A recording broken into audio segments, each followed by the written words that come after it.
vous nous procurez ce recul dont on avait tant besoin, devant des espaces, devant des temps dont on n'a pas l'habitude. Donc c'est très bien, je tiens à vous remercier. Et je vais vous demander, si vous voulez rester avec nous, peut-être de vous mettre au premier rang, à côté de madame, hein, si elle veut bien. Hein. Et nous allons accueillir le prochain. Je vais peut-être vous aider. Oui. Attendez, venez par là. Nous, on est tout le temps dans des chemins compliqués. Voilà. Voilà. Il ne faudrait pas que vous retrouviez aux urgences de l'hôpital Georges Pompidou, même si c'est un des meilleurs. Voilà. De l'autre côté, vous voulez. Attendez. Il y a le monsieur Voilà, très bien.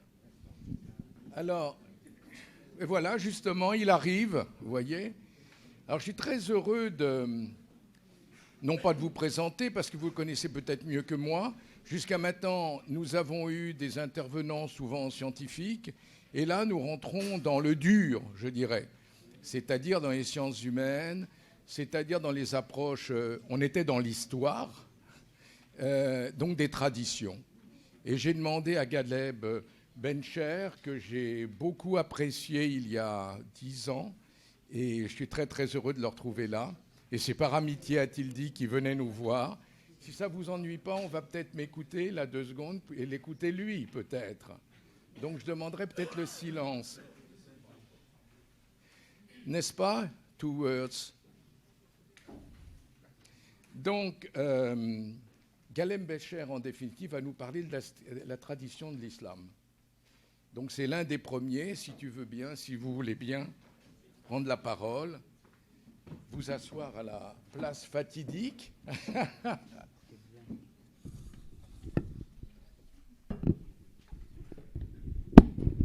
Alors, nous comptons sur vous, sur un thème, bien sûr, que j'ai donné. Mes thèmes sont toujours un tout petit peu contournés. L'éthique de conviction confrontée à la technologie. Et vous avez tous ceux qui représentent les traditions et qui sont ici pour aujourd'hui, à donner votre avis un peu sur ce thème un peu emberlificoté. Vous avez la parole. Je suis très heureux que vous soyez là. C'est un grand plaisir. Merci infiniment. Merci beaucoup, monsieur le professeur, cher Christian, mesdames et messieurs, bon après-midi. J'implore votre indulgence, je n'étais pas présent ce matin, et j'implore votre indulgence pour aussi le fait de ne pas pouvoir rester après. Donc ça montre la discourtoisie de l'homme qui vient asséner comme ça quelques vérités et encore, et partir. Mais l'instant. On va vivre l'instant dans la vingtaine de minutes de temps qui m'est imparti.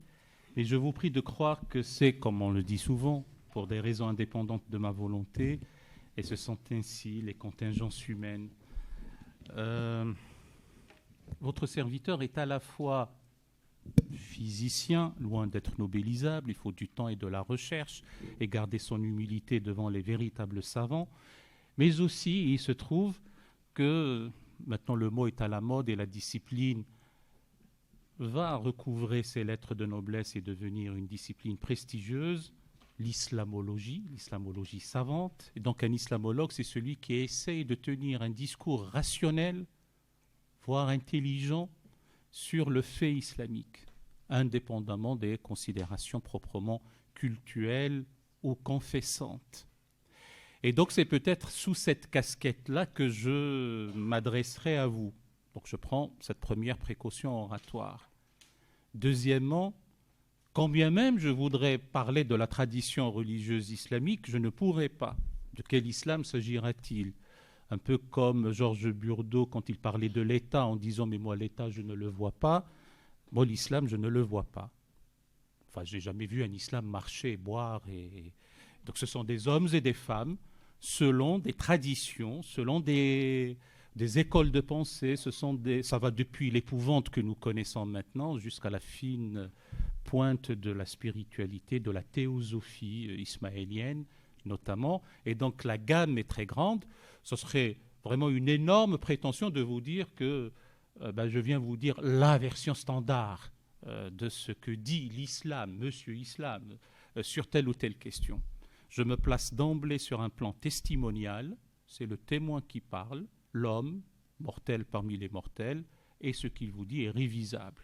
Révisable parce que nous vivons la question. Jobert m'entend, je pense à une double métaphore, c'est celle du médecin légiste et celle du chirurgien. Le médecin légiste par profession, par vocation, autopsie, le plus souvent, pas systématiquement, des dépouilles mortelles froides, des cadavres pour comprendre les raisons du décès. Mutatis mutandis, on est un peu dans le temps froid de l'histoire et on peut parler des choses déjà passées en quelque sorte. Le chirurgien opère in vivo. Il a à cœur de sauver son malade et au moment où il est en train d'opérer, il ne s'embarrasse pas d'autre question que de sauver le patient. Pareil, nous sommes dans cette situation par rapport aux nouvelles technologies, les fameuses NBIC. Je suis sûr qu'on vous a déjà parlé de ça, que vous les connaissez, qu'on vous parlera davantage de ça, les nanotechnologies, les biotechnologies, l'intelligence artificielle et les sciences cognitives. Et il se trouve que ça requiert, de mon point de vue, une sorte d'adaptation sur les considérations par rapport aux considérations éthiques. Alors, qu'est-ce que l'éthique ? L'une des définitions, si je l'emprunte à nos amis grecs, c'est de réussir une vie bonne. Bonne pour soi, utile pour autrui, sans vouloir faire son bonheur malgré lui. Parce qu'il y a certains individus qui pensent vouloir faire le bonheur d'autrui malgré lui et on intègre ça comme étant dans une démarche axiologique, une démarche sur les valeurs et sur l'éthique. Bon, donc ça, c'est une des définitions. Mais il me semble, si je mets de côté l'approche confessante, mais je vous la dirai après, de mon point de vue, c'est qu'il y a eu une évolution en 3 temps.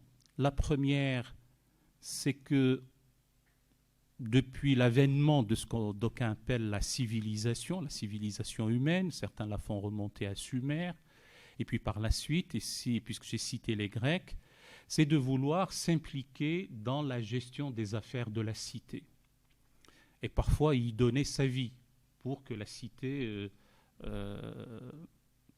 soit préservée.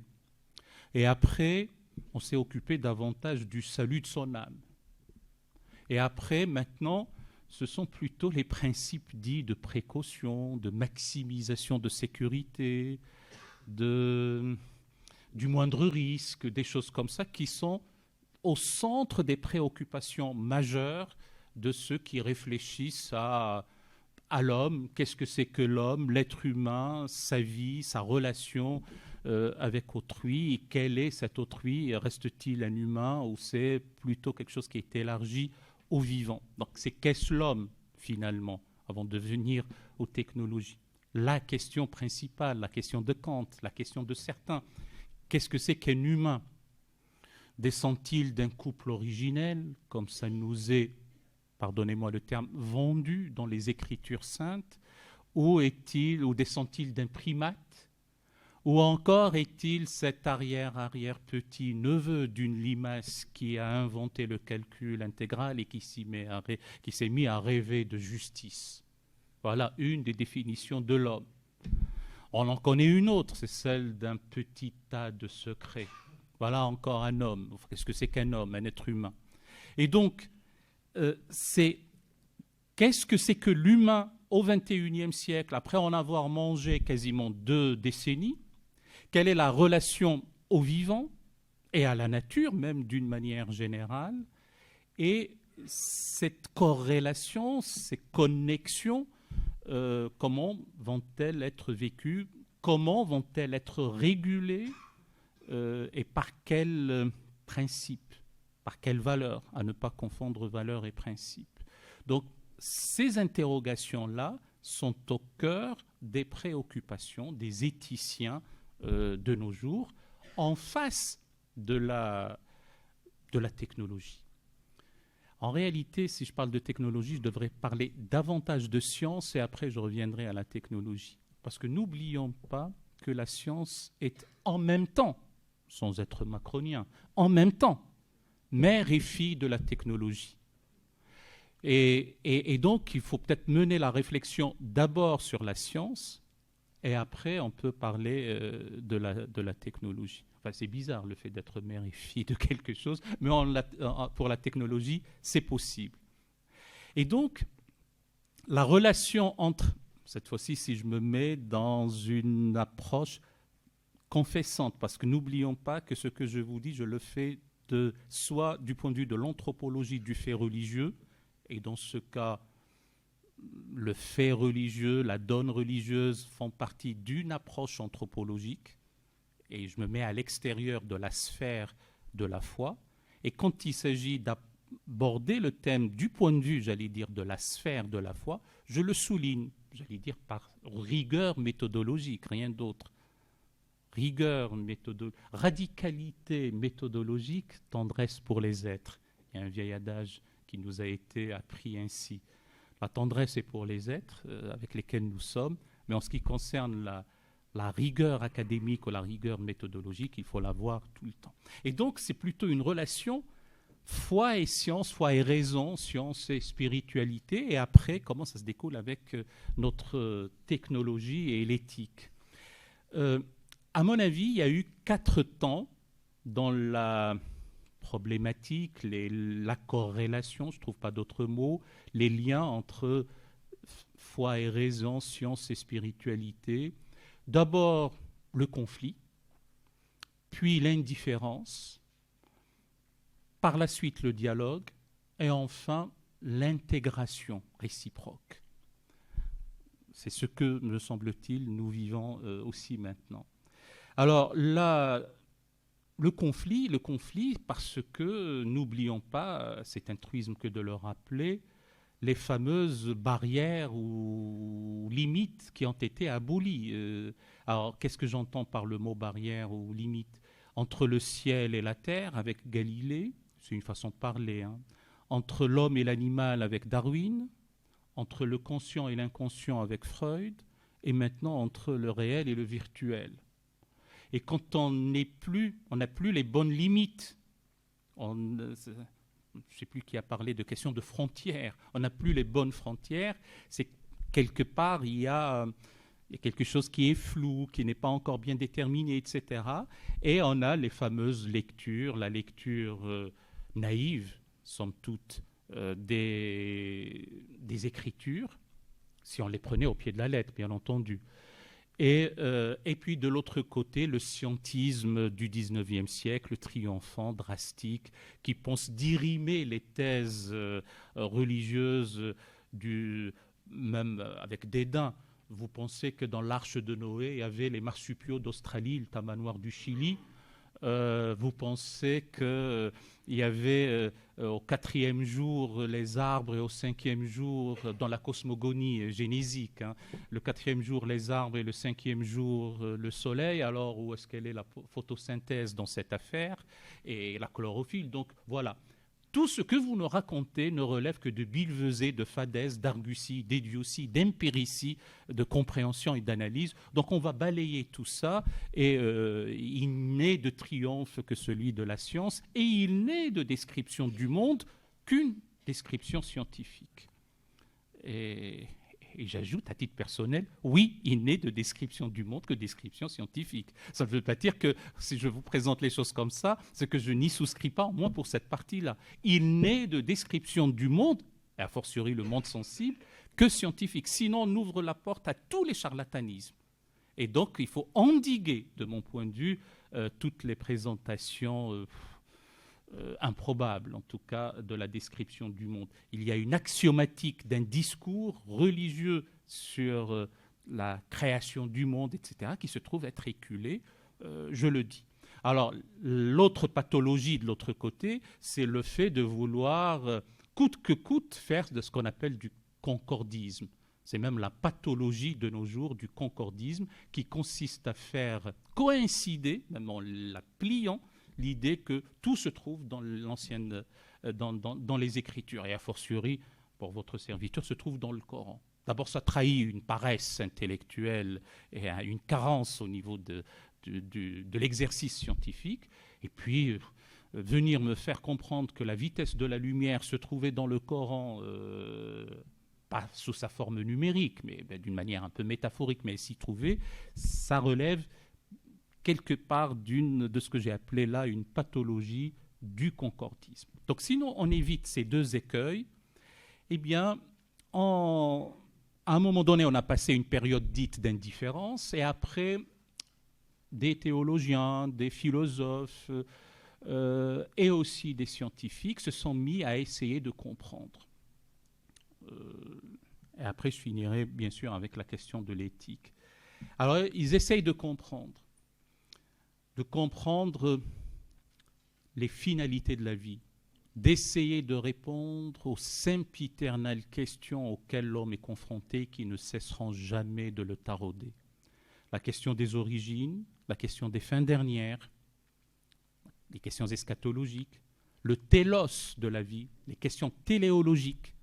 Pourquoi sommes-nous ici-bas? Pourquoi naître pour mourir un jour? Certes, dans les projets que nous connaissons maintenant, il y a l'idée non seulement d'affranchir l'homme de ses vicissitudes, de ses CES et de ses contingences et de ses finitudes, en pensant vaincre la maladie, la vieillesse et aussi la mort de la mort, avoir la mort de la mort, ça c'est le projet.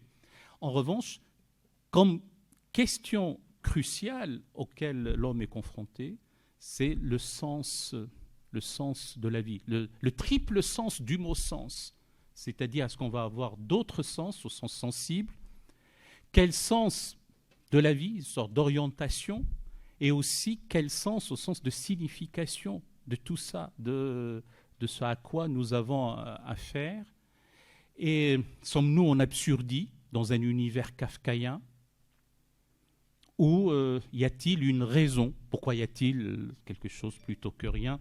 Pourquoi y a-t-il de la musique plutôt que du bruit, comme disent certains? Ce sont ces questions-là. Et on essaye d'y répondre depuis Aristote avec ses fameuses 4 causes, la cause efficiente, la cause formelle, la cause finale et la cause logique. Mais on n'y est pas arrivé, où c'est toujours en perpétuel questionnement. Alors, maintenant, l'éthique, il faut me dire au moment où je dois m'arrêter, hein, parce que mais c'est Byzance. De nos jours, avoir des temps aussi dans les colloques universitaires et un temps tel que celui-là, je peux aller à un peu plus de prolixité, alors que mon souci, c'était d'aller à plus de concision.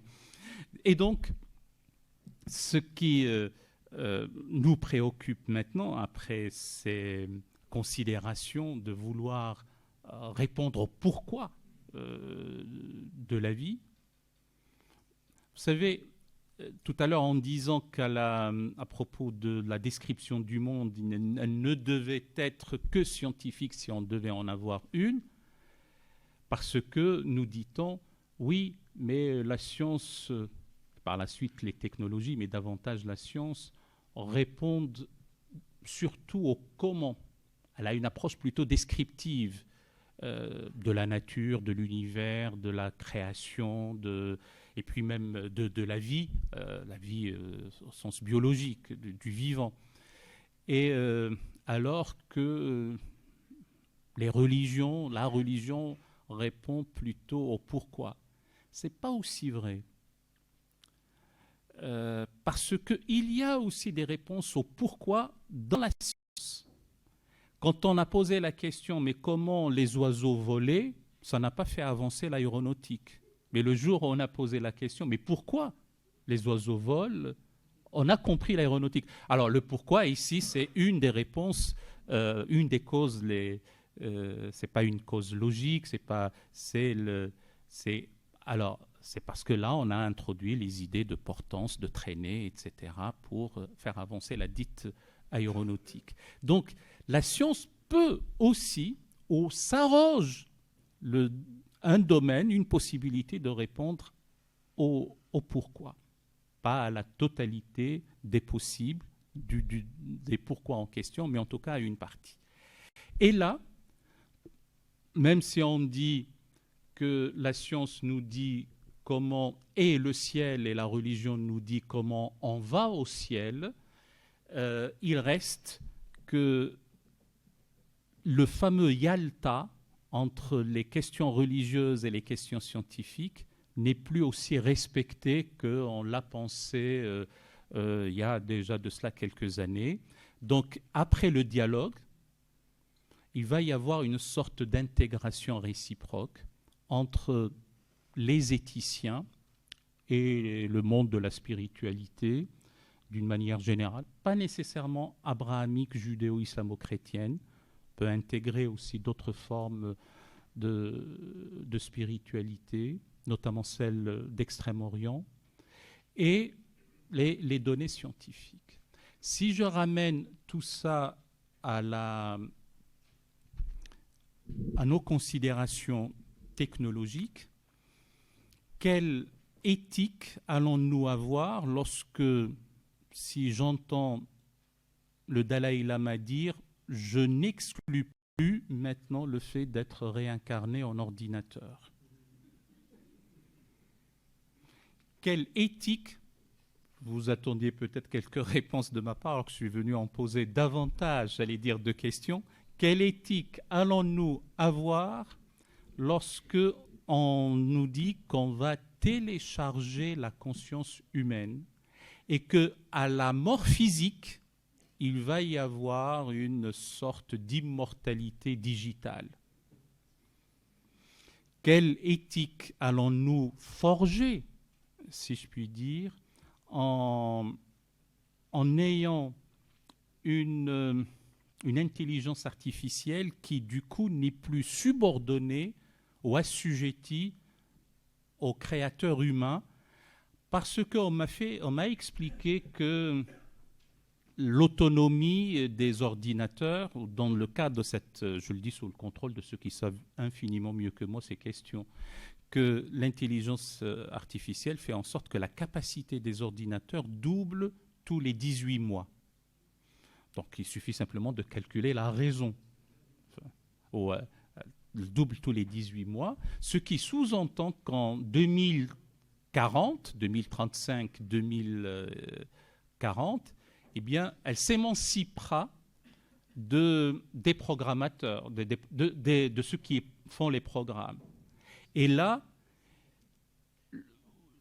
c'est déjà fait, alors en partie, en attendant que ce soit en totalité. Donc quand ça échappe à la maîtrise de celui qui a programmé cela, nous dit il ne reste plus qu'une affaire d'émotion. Et comme l'une des choses, entre autres, qui caractérise l'être humain est l'émotion, eh bien, ces androïdes, ces cyborgs, ces ordinateurs auront de l'émotion, et qui dit émotion, des interactions, et dans ce cas, il faut du droit pour gérer les éventuels conflits, parce que tout groupe humain génère nécessairement, un peu comme de l'entropie, des frictions. C'est une donnée fondamentale. On ne peut pas rester comme ça dans la félicité ou dans la béatitude quand on est des êtres humains ensemble.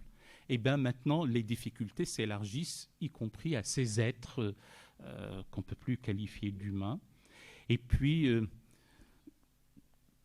qu'en sera-t-il avec... qu'est-ce qui caractérisera finalement la personne humaine? Si je devais donner donc une réponse d'un point de vue spirituel pour l'instant, alors que la foi est sommée d'être toujours en quête d'intelligence, je fais mienne cette parole de saint Anselme de Canterbury quand il disait « Fides quærens intellectum ». La foi est toujours en quête d'intelligence. Et la théologie n'est rien d'autre que l'intelligibilité de la foi mise à l'épreuve du temps. Eh bien, de nos jours, ce à quoi les théologiens, et notamment les théologiens musulmans, j'ajoute éclairés, de nos jours on éprouve le besoin d'ajouter une épithète quand il s'agit d'islam. S'il y en a une que j'aborde, c'est celle de modérer. Mais bon.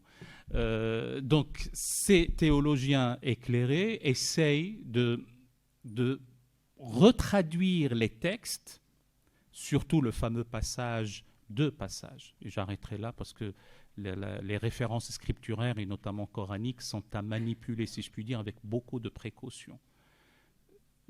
Mais même beaucoup de parcimonie, parce que sinon on corrobore la méthode des fondamentalistes. Quand on extrait hors contexte tel passage, à l'appui de ce qu'on est en train de dire. S'il y a une chose qu'il ne faut surtout pas faire, c'est celle-là. Parce qu'il faut savoir relativiser le texte à son contexte et ne jamais l'utiliser comme un prétexte pour un nouveau contexte, sinon on prend en otage le texte. Eh bien, c'est même une règle absolue, si je puis dire, qu'il faut le faire. Alors, dussé-je me contredire par abus méthodologique? Je le fais sur deux aspects. Le fameux passage « Nous avons honoré les fils d'Adam et nous les avons portés sur terre et sur mer ».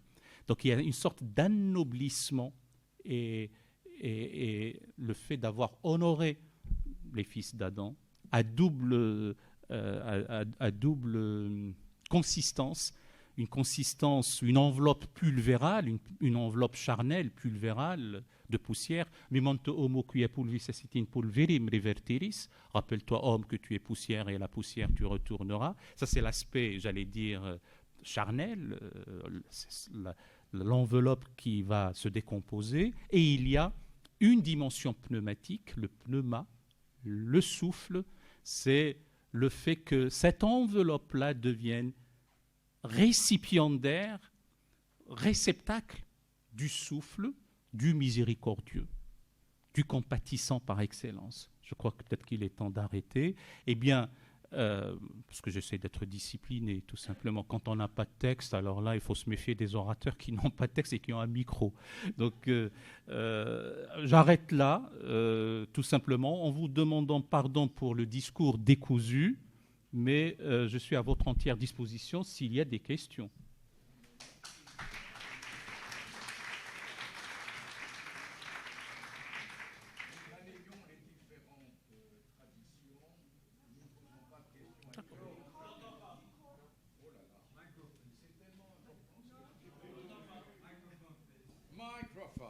Oui, alors c'est-à-dire simplement que nous balayons les traditions de manière à ce que chacun, comment dire, ait son propre jugement par rapport, justement, nous avons des scientifiques, des religieux, etc. Et en ce sens, moi, je tiens à vous remercier de nous donner ce temps-là dans votre agenda, de manière à nous expliciter l'éthique modérée que vous concrétisez, pour laquelle nous avons fait venir. Comment ? Pas modéré, vous trouvez ? J'ai cru comprendre que vous l'aviez caractérisé de modéré. J'ai appris une chose, c'est quand il y a des problèmes de communication, de transmission, il faut d'abord et surtout voir du côté de l'émetteur avant d'impliquer le récepteur.